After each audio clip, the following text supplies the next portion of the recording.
पहली बार रोचक कथा रूप में पुराणों की कथा। हरिवंश पुराण भगवान विष्णु के अवतारों की कथा। Episode 27। Please don't forget to like, share and subscribe.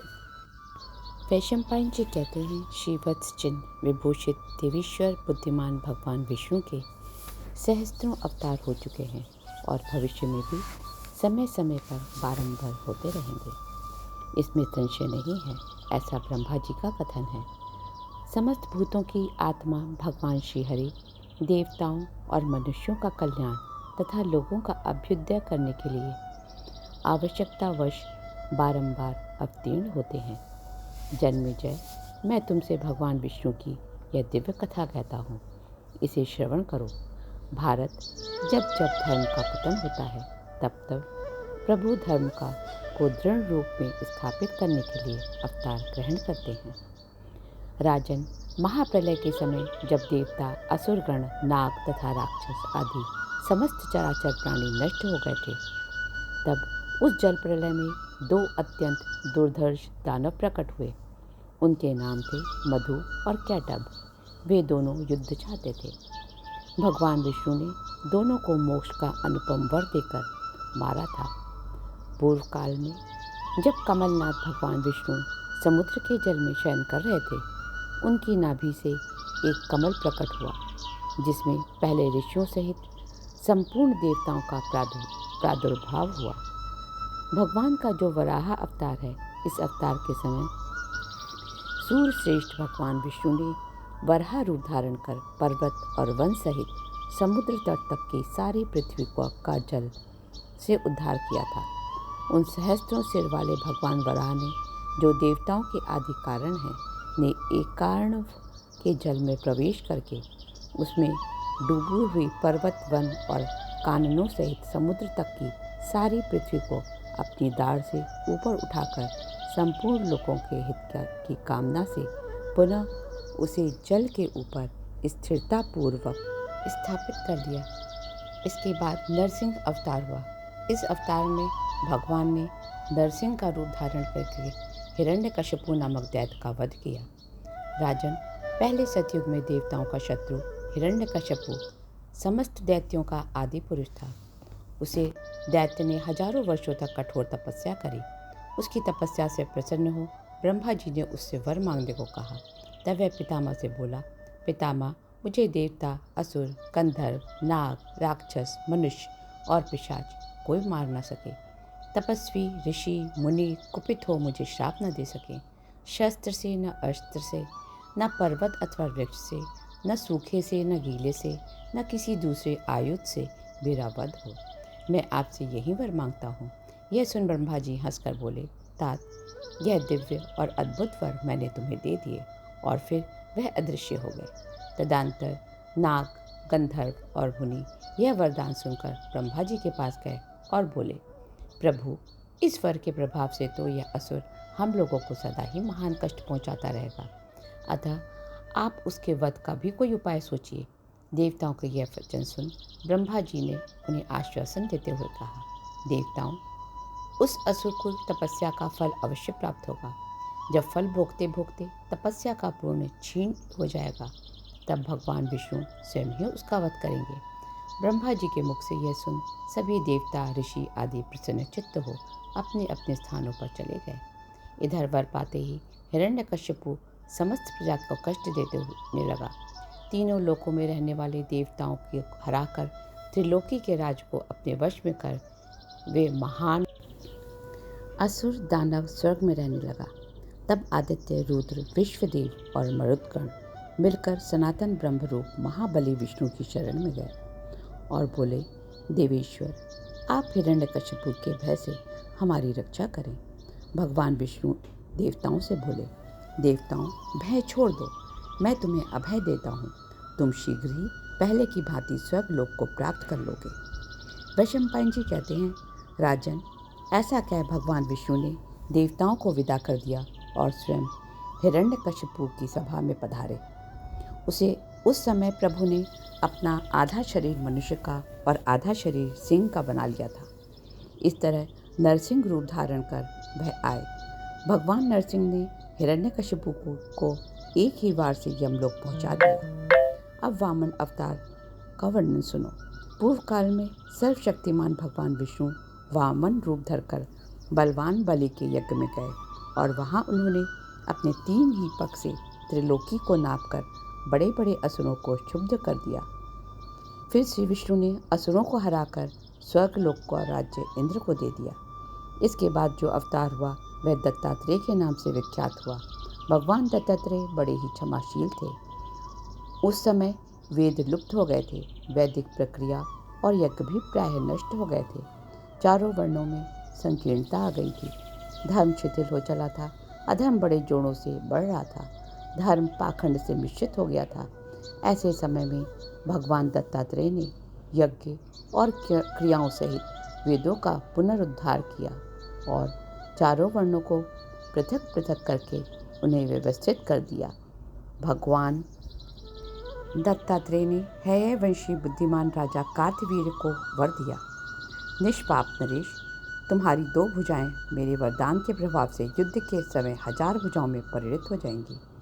तुम सारी पृथ्वी का पालन करोगे। दत्तात्रेय के बाद श्री हरि का जमदाग्नि नंदन परशुराम के रूप में अवतार हुआ। इस अवतार से में भगवान परशुराम ने राजा अर्जुन कार्तवीर्य का वध किया था, जो अपनी सहस्त्र भुजाओं के कारण घमंड से भरा रहता था और रणभूमि में क्षत्रियों के लिए दुर्जय बना हुआ था। परशुराम ने मेरु और मंदराचल से विभूषित समस्त पृथ्वी पर करोड़ों क्षत्रियों की लाश बिछा दी तथा 21 बार भूतल को क्षत्रियों से शून्य कर दिया। पृथ्वी की क्षत्रियहीन करके महान तपस्वी भृगुनंदन परशुराम ने अपने संपूर्ण पापों का प्रायश्चित करने के लिए अश्वमेध यज्ञ का अनुष्ठान किया। उस अश्वमेध यज्ञ में भृगुनंदन परशुराम ने प्रसन्न होकर मारीची कुमार कश्यप को दक्षिणा रूप में यह सारी पृथ्वी दे दी थी। त्रेता युग में भगवान विष्णु राजा दशरथ के पुत्र कमल नयन श्री राम के रूप में प्रकट हुए और कुछ काल तक विश्वामित्र के अनुयायी रहे। उस समय सर्वसमर्थ महाबाहु भगवान अपने को 4 रूपों में प्रकट करके स्वयं श्री राम नाम से विख्यात हुए। महायशस्वी श्री राम राक्षसों को मारने और धर्म की वृद्धि करने के लिए उस समय अवतरित हुए थे। महात्मा श्री राम ने पवित्र अंतरण वाले मुनियों के यज्ञ में विघ्न डालने वाले बलवानों में श्रेष्ठ मारीची और सुबाहु को अपने बाणों का निशाना बनाया था। पूर्व काल में महात्मा राजा जनक के यहाँ यज्ञ हो रहा था। उस समय उन्हीं श्री राम ने महादेव जी के धनुष को अनायास ही तोड़ डाला था। उन्होंने लक्ष्मण का साथ ले 14 वर्षों तक वन में निवास किया। उनके साथ मूर्तिमती लक्ष्मी भी थी। लक्ष्मी जी भी थी, जो लोगों में सीता के नाम से प्रसिद्ध थी। 14 वर्षों तक वन में निवास करते हुए रघुनंदन श्री राम ने देवताओं का अभिष्ट कार्य सिद्ध किया।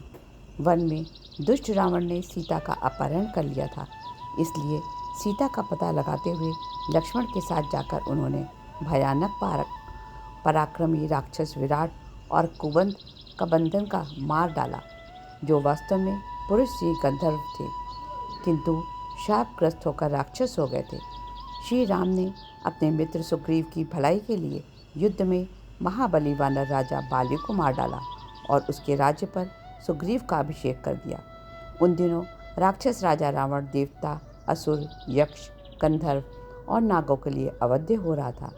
भगवान श्री राम ने उसे महाकाय महाबली रावण का युद्ध में मंत्रियों तथा सेना सहित संहार कर डाला। उन्हीं दिनों मथुरा में लवण नामक दानव रहता था, जो मधु का पुत्र था। वह श्री राम के स्वरूप भूत शत्रुघ्न के हाथों ही से मारा गया। युद्ध कुशल श्री राम तथा उनके भाइयों ने युद्ध में बहुत से राक्षसों को संहार किया। धर्मात्माओं में श्रेष्ठ श्री राम ने 3 गुनी दक्षिणा से युक्त हो 10 अश्वमेध यज्ञ किए, जो बिना किसी विघ्न के पूर्ण हुए। श्री राम के शासन में कभी कहीं अनर्थपूर्ण घटनाएं नहीं घटित हुई। उनके शासनकाल में मनुष्य की आयु हजारों वर्ष की होती थी। किसी भी प्राणी को कोई रोग नहीं सताता था। महाभाव श्री राम ने अयोध्या में 11,000 वर्षों तक राज्य किया तथा उनके राज्य में सदा ऋग्वेद, सामवेद और यजुर्वेद का घोष सुनाई देता था। श्री राम अंत में अयोध्या के महान जन समुदाय को लेकर अपने उस पुरी को छोड़कर साकेत धाम को पधारे। कहते हैं इस तरह श्री राम दल बल सहित रावण का संहार कर अपने परम धाम को चले गए। जन्मेजय। इसके बाद परमात्मा भगवान केशव का श्री कृष्ण नामक अवतार माथुरकल्प मथुरा में हुआ। भगवान का यह अवतार संपूर्ण जगत के हित के लिए हुआ था। इस अवतार में परम पराक्रमी हरि ने शल, शाल्व, मैद, कंस, पूतना आदि मनुष्य शरीरधारी दैत्यों का संहार किया। इसके अतिरिक्त उन्होंने अद्भुत कर्म करने वाले बाणासुर की सहस्त्र भुजाएं काट डाली, युद्ध में नरकासुर का नाश किया और काल यवन को भस्म कर दिया। उन्होंने अपने तेज से भूमिपालों के काल यवन के सारे रत्न छीन लिए और भूतल के दुराचारी राजाओं को मौत के घाट उतार दिया। जन्मेजय। 28वीं द्वापर में विष्णु का यह कृष्ण रूप में 9वां अवतार हुआ।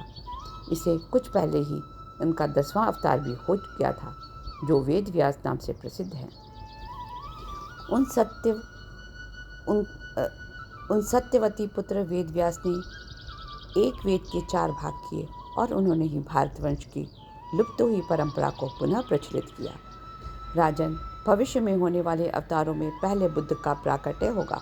इसके बाद विष्णु यश नामक से प्रसिद्ध कल्कि अवतार होने वाला है। भगवान विष्णु संभल नामक ग्राम में संपूर्ण जगत के हित के लिए पुनः एक ब्राह्मण के रूप में प्रकट होंगे। भगवान कल्कि अधर्म के पथ पर चलने वाले उन समस्त पापचारियों का संहार करके अपने अनुयायियों सहित गंगा और यमुना के मध्यवर्ती देश में अपने अवतार कार्य को समाप्त करेंगे। तदंतर मंत्रियों और सैनिकों सहित राजवंश के विनष्ट हो जाने पर जब कोई शासन नरेश नहीं रह जाएगा, तब लोग एक दूसरे को मारकर आपस में ही लड़ मरकर नष्ट हो जाएंगे। उस समय कलयुग का संध्यांश बीत रहा होगा। सारी प्रजा कलयुग के साथ ही नष्ट हो जाएगी, ऐसा कहा जाता है। कलयुग के समाप्त हो जाने पर फिर स्वभाव से सतयुग की यथोचित रूप से प्रवृत्ति होगी। राजन, यह तथा और भी भगवान के बहुत से दिव्य अवतार हुए हैं, जो देव उचित गुणों से संपन्न थे। संपूर्ण जगत के गुरु तथा कीर्तन करने योग्य सर्वशक्तिमान भगवान के इन अवतारों का वर्णन संक्षेप में ही है। जय श्री कृष्ण। अगले एपिसोड में सुनेंगे देवासुर संग्राम के बारे में। Please don't forget to like, share and subscribe.